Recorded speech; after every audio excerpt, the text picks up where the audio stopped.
independent function, let's come up with a plan. Life starts with a heartbeat. Heard you made some hard beats. I'ma check the music class, get you an extra seat, cause you need unity. It's all about community, building opportunities for healthy continuity.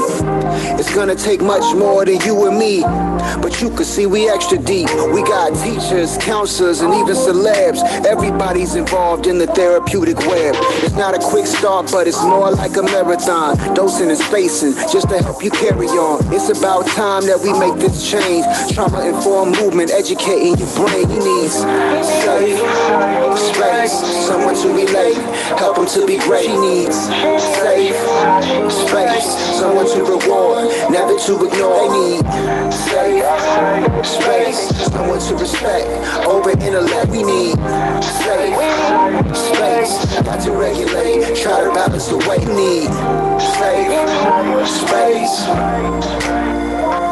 I need safe space. Safe space. Safe space.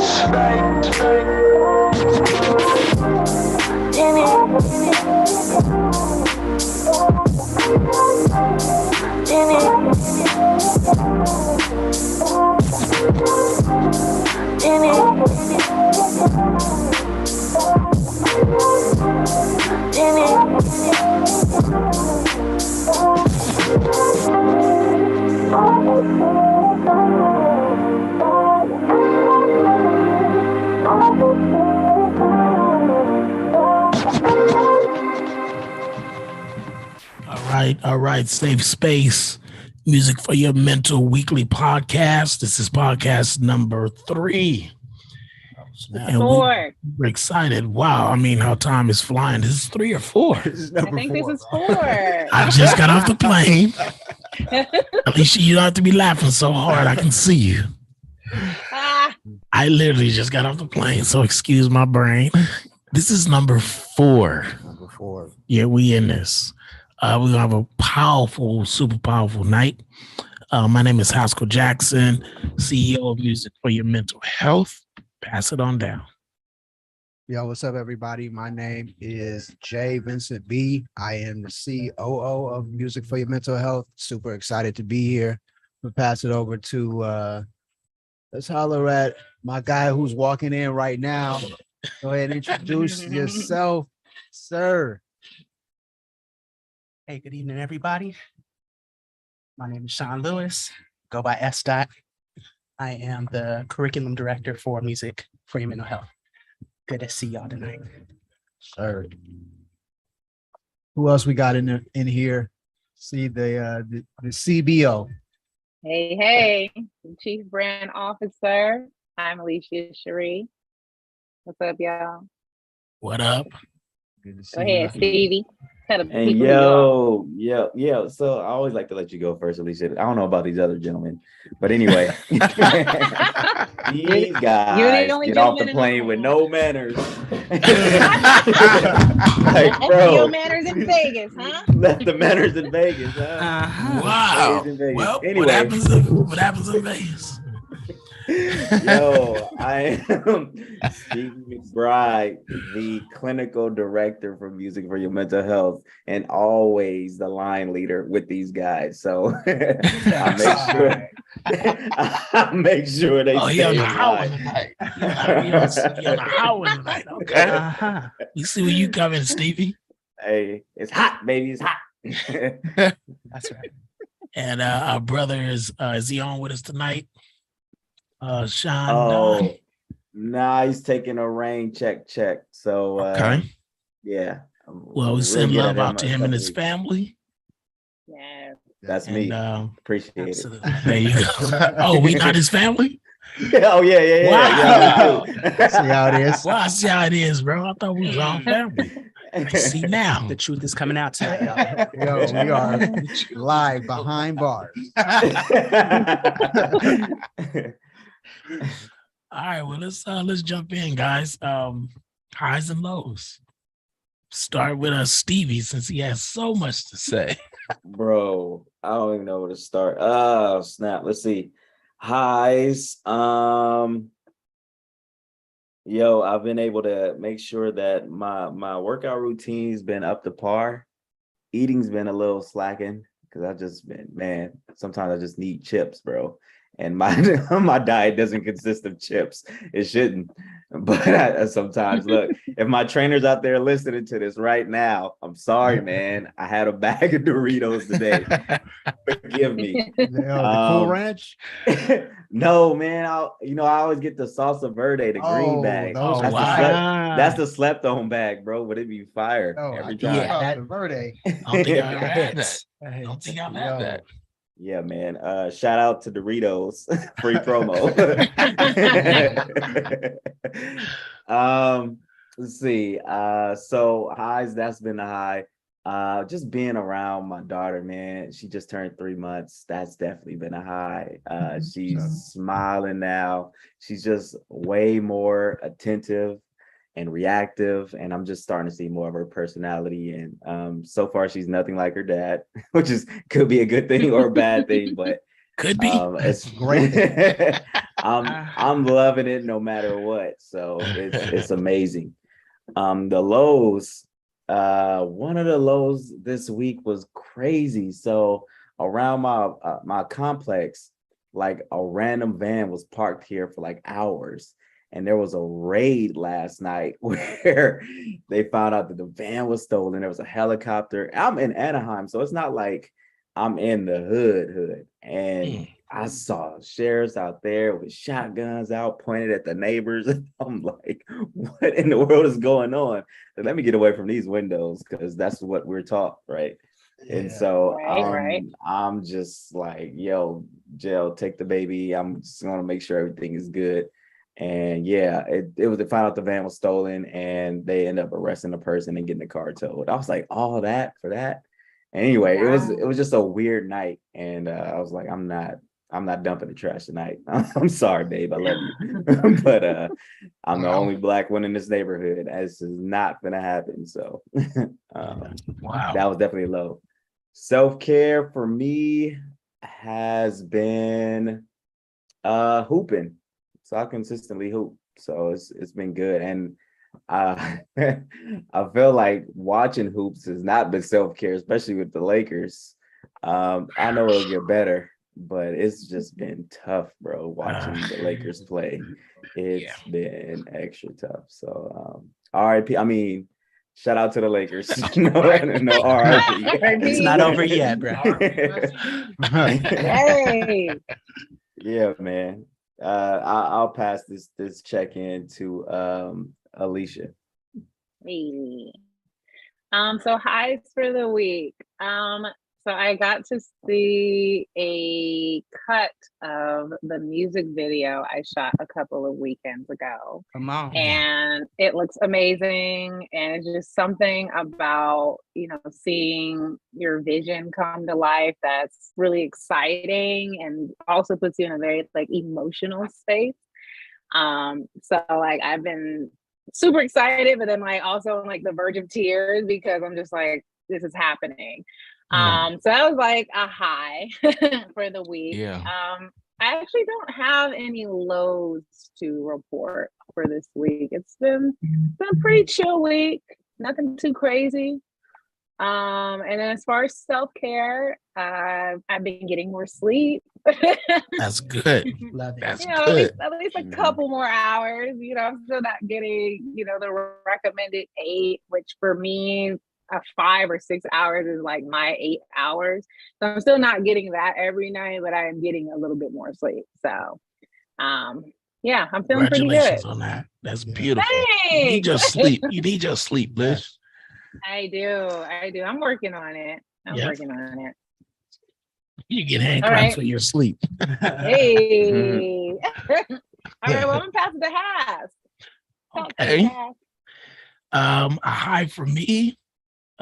We had safe travels. Me and the family just came from Vegas. The corporate event that I DJ'd went over really well. It's like a costume party. Went over really well. It was cool. I would say, I'm gonna cheat a little bit because one of the lows is the Lakers. 0-4 is not fun. But another high low, I'll say, as I was on my way back to the airport, there was this gentleman outside the hotel. He looked about 70 years old. And I could tell he wanted to have a conversation with me. So he kept kind of lingering. I was a little sleepy. And I'm pretty cordial and talk to everybody. And so he just kind of came over to me. He's like, "How you doing, young man?" I'm like, "Good." He's like, we started talking a little bit. He's like, "Where you going?" I said, LA. Said he's from Boise, Idaho. I was like, okay. My daughter looked at that school and she ended up going to UCLA, but she went to Boise. I mean, she went to UCLA, but she decided not to go to Boise. And he said, sidebar, just jumped straight into it. I just want to say something to you, and I don't want to be offensive. Yep. And I was like, okay. So then he's like, I'm a retired cop, and I realized that every Black person I've spoken with and have met have been really nice. And I was like, okay, like, where is this going? So I'm looking at him and I'm like, how do you respond to that? Right. He's like, yeah. And he's like, it's not what I learned growing up. And I heard that Boise, Idaho is like where the headquarters of KKK is. Yeah. So him growing up out there and being raised out there, I can tell what he was, talking about. And then he started crying. Oh, This grown man in the front of the hotel just started crying. And he looked at me and he's like, you guys are really nice and good people. I just don't understand it. I don't understand. And then he said, I gotta go. And he just walked away. Wow. So it was like it was a high and a low, because the sad thing is that you don't know how the other races are looking at you because, of their upbringing. And then at the same time, you have people like that are at least acknowledging and having the conversation to want to let them know what their experience was. So I thought that was pretty interesting. Self-care. I didn't do good self-care in Vegas. I ate, and I ate. And my favorite buffet out there is the Wynn Buffet. Okay. Hey. oh, man. And I ate there too. That thing is dangerous. I'll popcorn it to Sean. And stop. All right. I had no lows this week, which was awesome. My biggest high was being able to rest mentally was a blessing. And I've been getting in the gym more actively over the last few weeks, so my energy's going up. So having those two has been a big highlight for me. Good stuff. Oh, JB. man, highs for me. Well, I've been able to really spend a lot more time this week just reading. And it's kind of tied into my self-care, like being able to research and do the things that I love to do. So yeah, I didn't really have any lows. Yeah, just reading. Been reading this super insightful book about written by, I didn't want to get the name wrong, Dr. Francis Cress Welsing. It's called The ISIS Papers. Oh. And it's pretty intense, but I'm happy that I'm in a place where I'm able to dissect the information. And to Haskell's point about, other races and how they see us, having the information and the context to really see why it is they think the way they think about us and how we can, combat that with love and understanding. So yeah, it was a good week. I'm excited to be here. Excited my bros are here and my My lovely wife is here in the building. Yes. So yeah, I'm ready to jump in, man. So let's jump in. This is part 2 from last week. Can one of us kind of recap what happened so that our people, maybe new listeners coming in, and all of us can kind of tag in just a little, because I want to spend a lot of time. We want to spend a lot of time on the subject of healing. Yeah. And really kind of allow some space, some safe space for our brother to speak and to share. So a recap of what I understand, we had a young lady come on. What was her name, Jay? Anita come on and share her story. Powerful testimony, amazing story. It really lifted up the show. And it really wasn't enough time, right, to speak about all of the things she had gone through. So I remember that. Yeah, I mean, there was so much that she talked about. I think, she talked about having habits that she had already developed that helped her to be able to handle what even happened. Mm-hmm.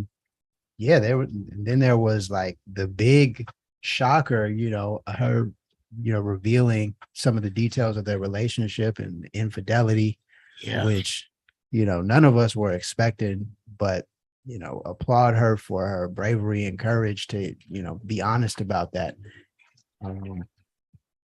Shout out to you, Anita. Yeah, shout out to you. And you can see that podcast on our YouTube. Check out our YouTube. We're live now. You'll be able to see it.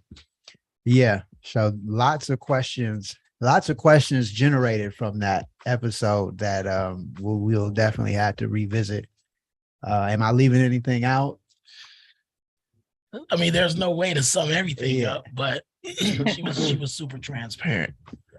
And kind of brought up things. Yeah, what'd you say, Leash? I said they're just gonna have to watch and listen to the podcast. Yeah. That's it. All right, so let's move our chairs out the way and make room for our brother S. We love him. He has an amazing story and some experiences to share with us. He's newly married. He's on our team. He's our bro. We love this guy. I love y'all. And we're going to get into it. So however you want to intro it, we got your back. Okay. Tough act to follow with Miss Anita. She was incredible, had so much insight on her healing process with dealing with grief. And I also am no stranger to grief. Had a recent bout with grief this summer, right before my birthday. I know we talked briefly about it, but my birthday was July 29th, and my wife and I lost our baby right before my birthday. So on July 28th, we woke up in the morning, and to my dismay and surprise, my wife, her water broke while she was using the bathroom, and panic just really hit us immediately. We ran to the hospital, went to Kaiser, and there we found out that all of the amniotic fluid that she had in her body had escaped. And the doctors prognosed that the baby would no longer be able to go to full term. So we ended up losing our baby that day. 17 weeks. Man, and life hasn't been the same since. Wow. Can you share with us some of the joys? Start there. Some of the joys where were you when you found out she was pregnant? What was that like? Some of those high points. I was in the process of planning a wedding. Wow. And I was at work when Bernadette, my fiance at the time, my wife now, let me know, hey, we need to make a trip this afternoon. I'm gonna pick you up and we need to get some tests. I'm like, you talking about a COVID test? Not a COVID. Maybe diabetes test? What you talking about? Oh man. She's like, not that test. no, not at all. The other test. Oh. So, we went to CVS, we got the test, and we were in our love space, and we just found out together that she was expecting.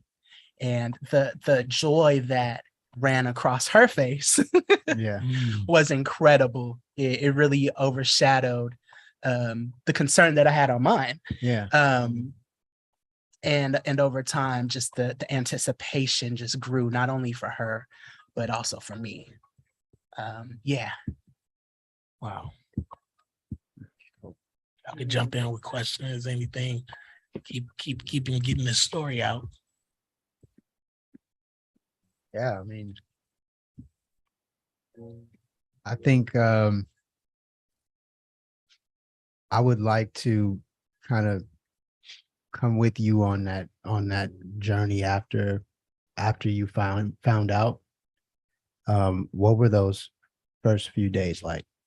The first few days were a blur for me.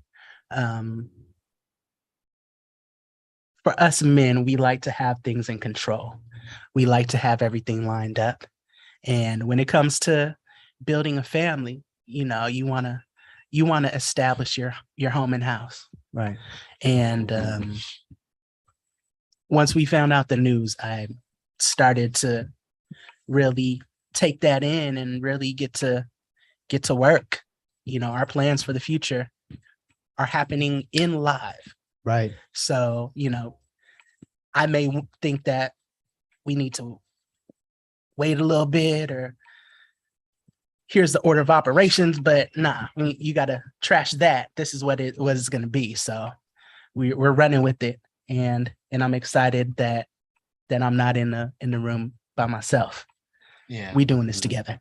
So it was crazy. Man, I can only imagine. I can only imagine. Yeah. So I remember seeing like the excitement because you was at my baby shower. Bro, yeah. And there was literally 3 pregnant women besides my wife at my baby shower, which was insane. And I was like, we just invited all the pregnant people. Anyway. Man, it was we were excited for you guys because it was, I was happy. I was ready to, make my list to attend the baby showers and all of that. Absolutely. Absolutely, man. And it was exciting for us to be there with you guys to celebrate your development and your family growing. It was, if we were just catching residual excitement just from being in the room with you guys. It's like, oh my gosh, this is gonna be awesome. Wow. Yeah. No, I felt the baby energy all over, for real. So because my baby was born July 23rd, and I had no idea what was going on with your situation. I don't think I had slept until August 1st, but my memory's gone. But walk me through that first day you found out that after the doctor told you what happened. What was your state of mind at that time? Like, I can't even imagine. I can't fathom the thought, especially being a new father. It's crazy. It's alarming, bro. So just walk me through that first day you found out of what happened. the day we found out was the day that we lost our baby Aria. And while we were at the hospital, you know, my main focus was making sure that Bernie was all right. Regardless of whatever happens, I'm here with you, and we're gonna rough this out. We're gonna ride this thing till the wheels fall off. So man, we were in the hospital and we got the news, and it crushed us. It crushed us. Oh. We hear the heartbeat. We see the baby. But they're saying that it's not gonna see its way through. So it's crushing for me to see Bernie in such pain. You know, she was glowing even to the day, and she was saying, life is being taken away from me. And it was crushing to me because we're facing the realities of something not coming to pass, and I can't do anything for her except just be there.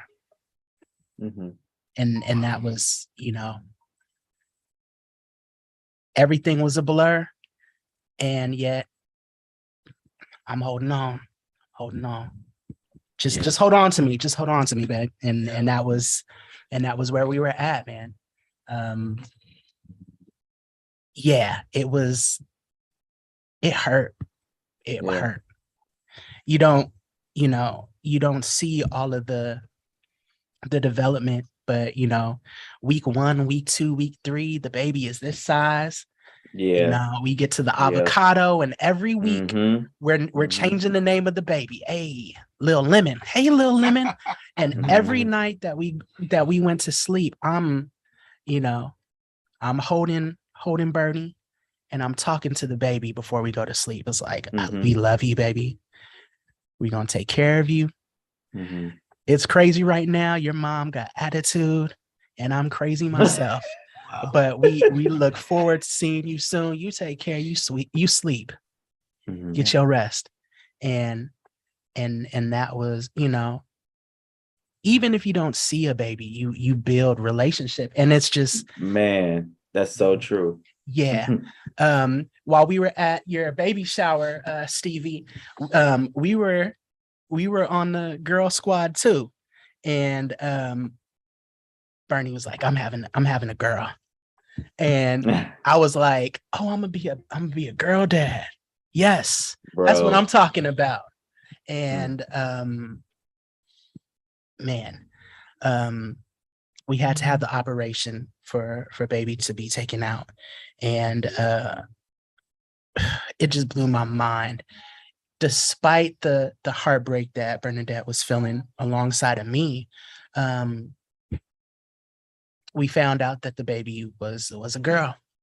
Wow. And she was in and out of consciousness, and she was just like, it was a girl. It was a girl.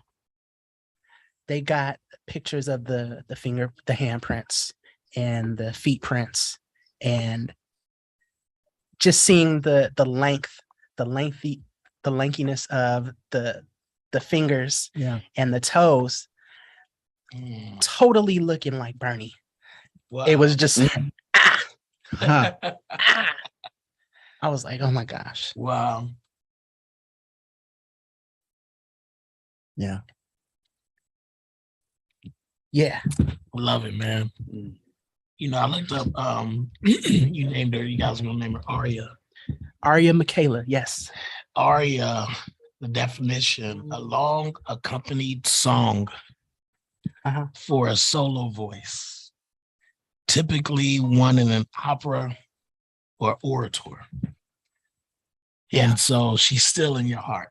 She's still singing. Yeah.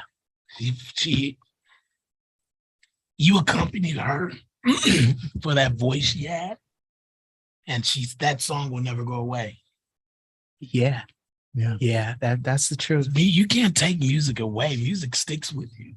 Whether you want it or not, you ever woke up and had a song on your mind, you're like, God, I cannot get rid of this song. You never get rid of Aria. Yeah. And I'm so grateful that I was around to even see and be present in all the development of our baby. In the hospital, we heard the heartbeat, and I got that on film. So I'm, even in the loss, I feel inspired. Her heartbeat was real, and that's going to be one of the rhythms and metronomes for one of my songs. I'm gonna make a song out of that. And even with the loss, it's opportunity to work through everything. The reality is that even though Aria didn't make it, it's still a testament to how real and how good God is, to even have chance. We all have chances, and we all have the opportunity to make the most out of whatever we have. So we really got to take that to heart. Yeah. As a man, how was it walking with your wife and supporting her through that? And then the second part is, who was there for you to walk with you? Because as a man, you got to be there for her. Yeah. And the things she's battling and going through, you had to almost keep it together. Yeah. And hold it down for the family. How did you do that? And then how did you feel knowing that you may not have that same support? Or did you have that same support? Well, this wasn't my first experience with grief. In 2013, I lost my mother, and I took care of her during her last 3 years of living. So for me, any type of loss is heavy, but I experienced my own share of grief losing my mom. And I feel like that prepared me for loss. Every loss in your life is important and valuable. So I'll never discredit that. But it did prepare me for the realities of losing people that you love. So for me, I felt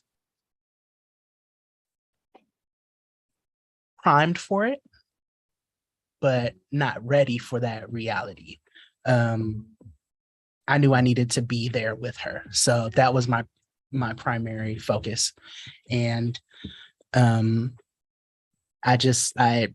sent a smoke signal out to everybody that was in my social circle that I felt closest to.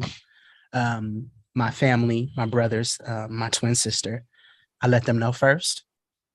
Let a couple of my closest friends know about what was happening. And then the day after, on my birthday, I let the inner circle of family and friends know. So I think that was when I let you guys know. So, having family, having close friends, just be present with me in that process was encouraging in and of itself. So I really appreciate you guys just sitting with me, checking in on me from time to time, making space for me to really just feel how I felt throughout the seasons, and weeks and months following our loss. Some people prayed with us. We had people, friends, family come and cry with us. Even just sending us flowers to fill up our home was incredible. So. And when was that date again? We lost Aria on July 28th. Yeah. And did you feel any like a path of anger? And what was the lowest of that anger that you felt, you or your wife? Like, what was that like? Yes. It was anger. We felt angry and hurt at the same time. It wasn't so much of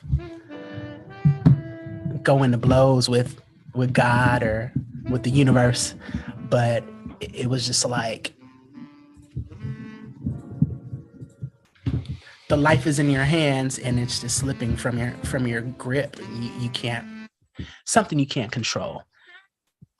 That was heart wrenching for both of us. Throughout the first month, we experienced a lot of grief waves and puddles. So we like to try to keep everything bright and positive, like, everything's going to work out. The doctor gave us a good prognosis that Bernadette could conceive in the future. So we're grateful for that. So that was our silver lining. Right. And we definitely went through that and spoke about that daily. But what about this? We just lost her, and that's, you can't take that away. So we'd have small moments of other people celebrating their lives and families, and that would just enhance the reality that we don't. And those were the grief puddles that we experienced. You can see them, but like when you're a kid, you feel the excitement to jump into the puddle and you don't realize how deep it is. So the reality of the grief, or the moment that makes us realize the loss or the void, it was deep. Each puddle was deep. So we couldn't control it, didn't know it until we saw it. And it just always left you feeling kind of empty. Yeah. Man, you mentioned something powerful just about your social support and being able to cry with others and then pray with others. Do you, as a clinician, I'm talking to you as a clinician now. Yeah. Not Sean the person, but did you ever go into that mind frame where, like, what interventions I could use to help myself and to help Bernadette in this situation? Like, the stages of grief, right? Yes. Okay, that's all I know who I'm talking to. Good. So looking at those stages of grief, like, what interventions in your mind did you put in place to help you also walk through the situation? Well, in the moment, it really, we couldn't therapize the situation at the moment. Of course not.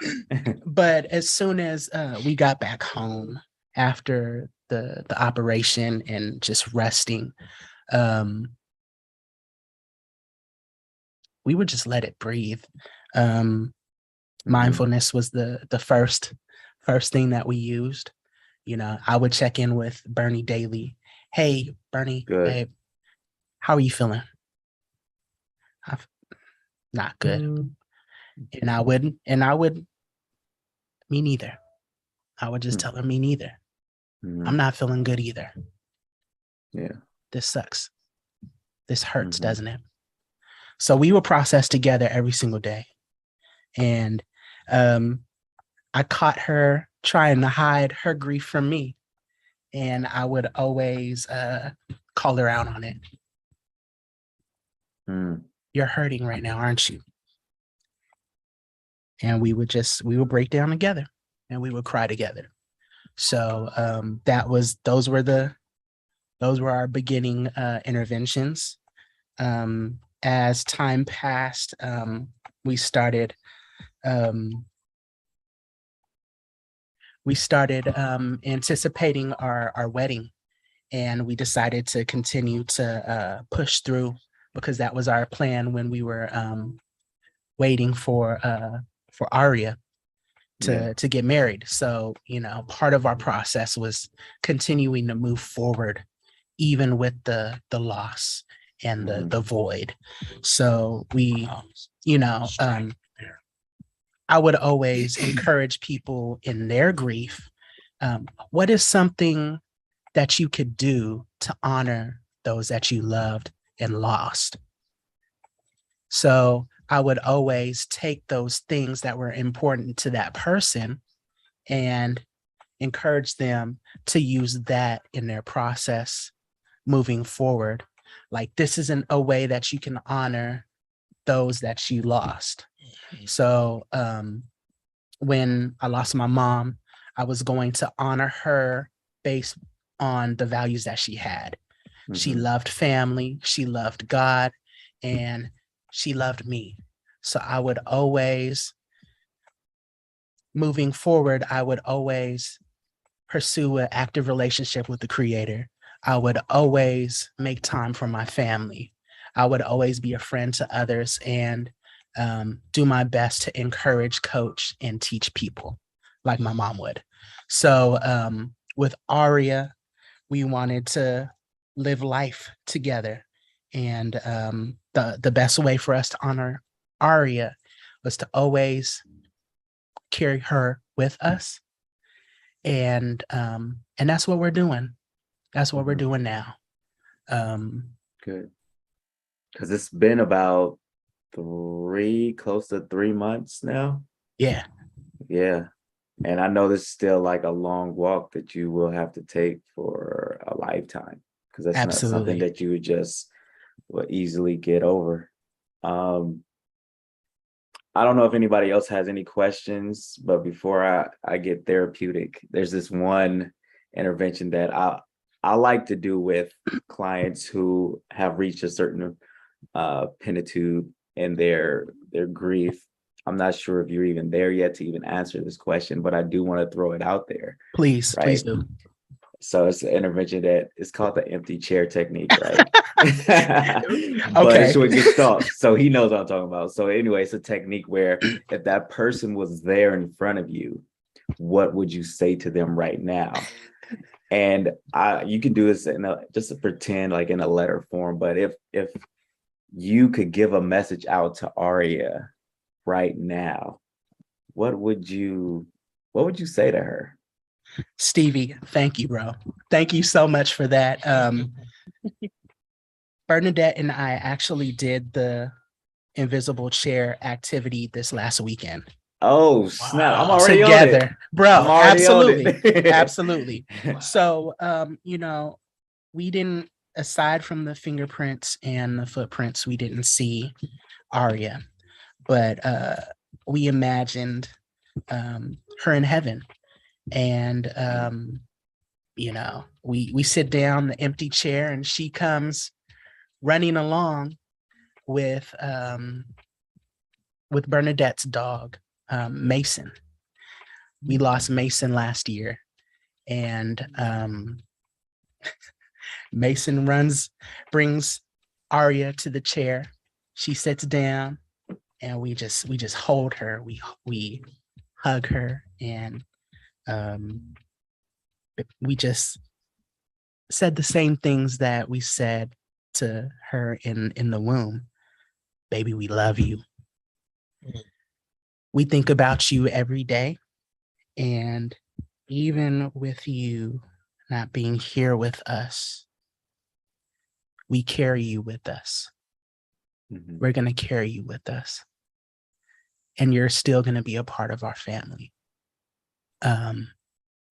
Take care of Mason for us, and keep sweet mama company. Mm-hmm. She gives us a huge hug, kisses us, and then she rides off on the back of Mason. Wow. Laughing. I like that. I like it. And that was collectively what we experienced together with the invisible chair. Yeah. Mhm. Wow. That's awesome, bro. I'm glad you got that part out. Yeah. I'm glad you did.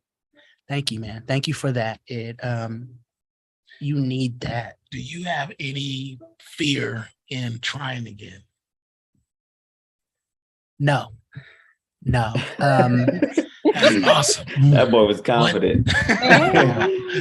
That's awesome, I man. would say that I feel more fear in not trying again. Wow. We know how it feels when things don't work out. The only way that we can fight that is to keep trying. And we're gonna try again. No ifs, ands, or buts. We're gonna try again. Nice. That's what's up. Yeah. That's amazing. Thank you. And we thank you so much for being vulnerable and open. Yeah. And sharing the journey. Was there anything else you wanted to add? For anybody listening out there, I think it's necessary to if they need to know this process and your story, what is something that you would give them for the listeners? Yeah. I'm gonna be honest with all of you guys and just say that life is real, and not every day is going to be a happy go lucky day. We have a share of feelings, and our feelings oscillate up and down on a regular basis. It's okay for you to feel not okay.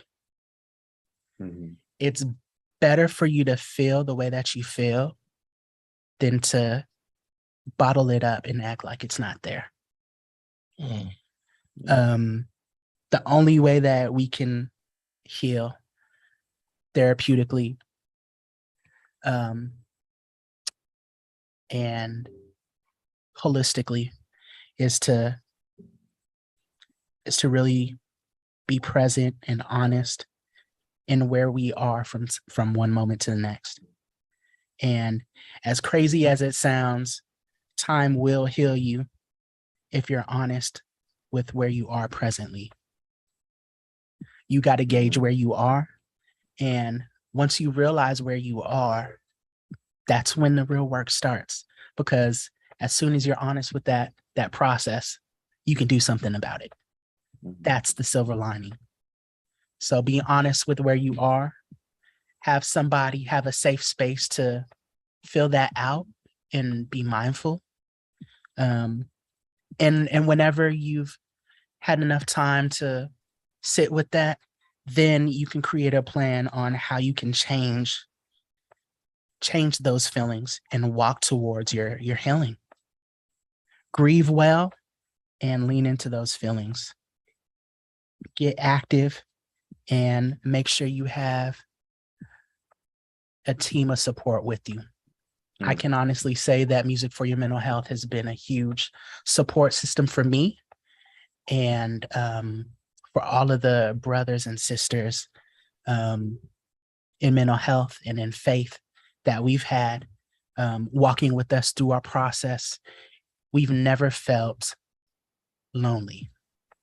So I thank God for you guys, and I thank each of you guys for just creating the safe space for me to speak on us healing. This is how we get stronger, by being transparent and just finding things that can work for us and putting in that work.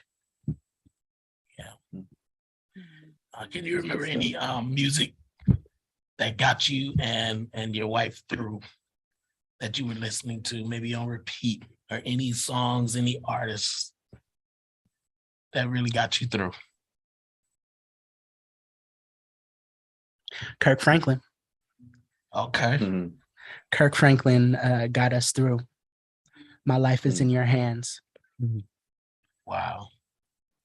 That was our song of surrender.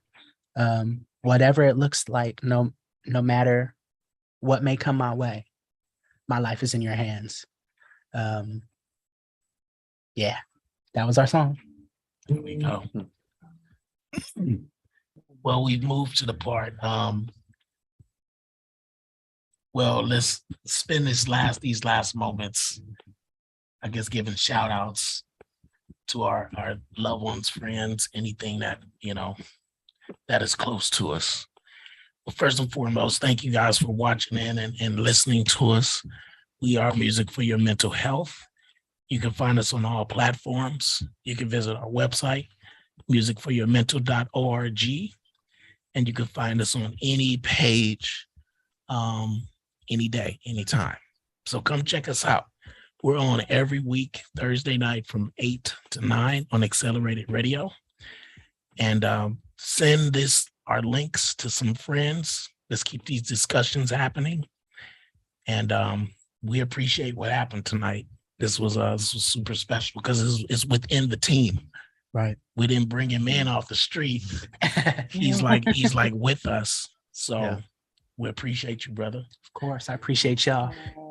Love y'all. I'll start out the shouts. Please. I want to give a shout out to Aria. Yes. She's with us right now. And she heard everything we said. She's agreeing, smiling down on us. So, sweetie, you are the second mascot to the team. So you will always be in our heart. We will remember you, and we love you. And I would love to send a shout out to my beautiful wife, Bernadette. Baby, I love you. And I am so excited and glad and grateful to be on this life journey with you. It's a Lewis squad all day. Squad up. Love you, baby. Mm-hmm. Yeah.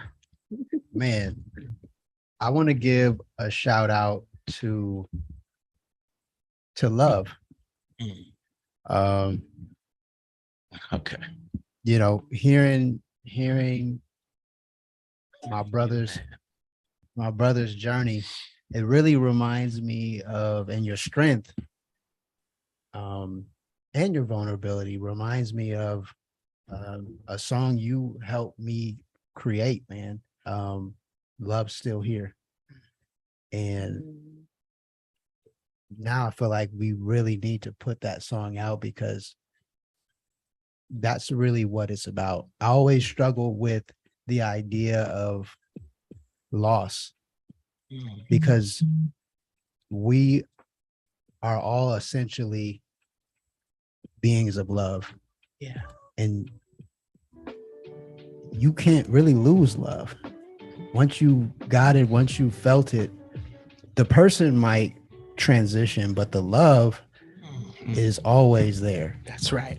That's right. And so, my grandmother just transitioned this year.